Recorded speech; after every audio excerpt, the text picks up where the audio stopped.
नमस्कार।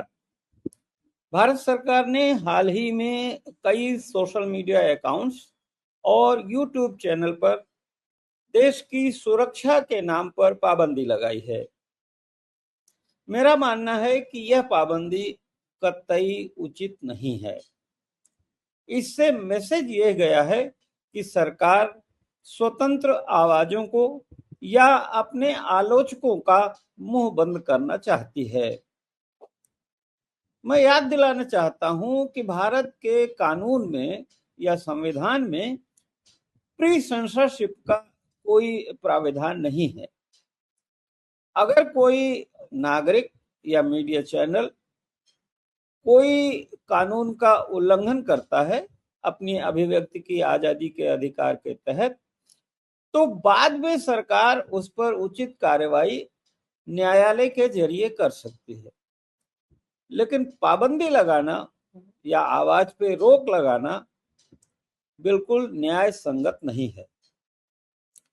और मुझे ये बात तो सबसे ज्यादा हतप्रभ कर रही है कि भारत सरकार ने बीबीसी को भी एक नोटिस जारी किया।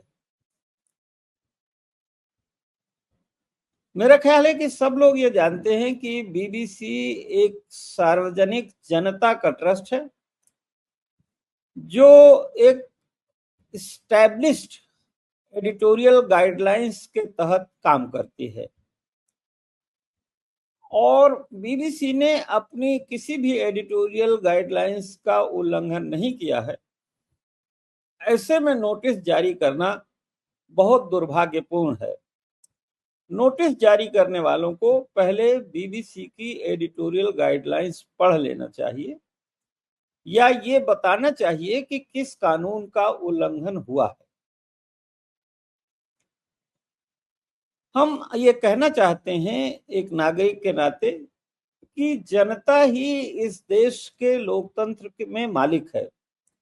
हमारी सार्वभौमिकता जनता में ही निहित है और हम जनता ने, भारत के लोगों ने ही संविधान बनाकर सरकार को एक गाइडलाइन दिया है, नियम दिए हैं, कानून दिए हैं जिनके तहत सरकार को काम करना है।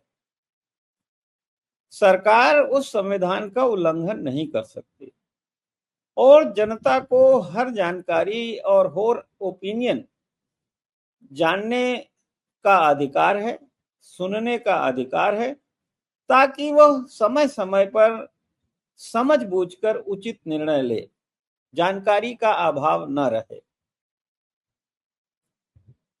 मैं याद दिलाना चाहता हूं कि इमरजेंसी में सेंसरशिप लगाई गई थी।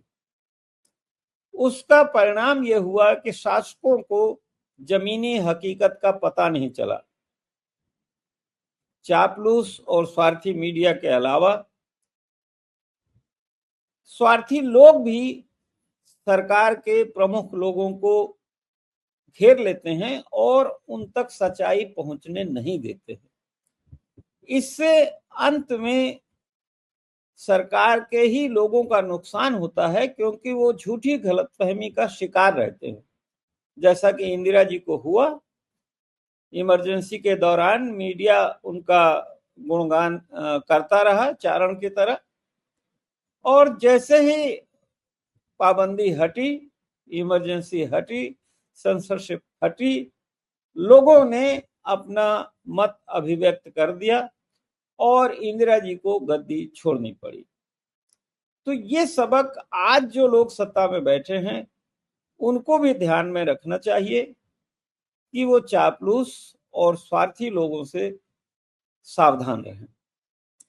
अंत में मैं अपने मीडिया बंधुओं से अपील करना चाहूंगा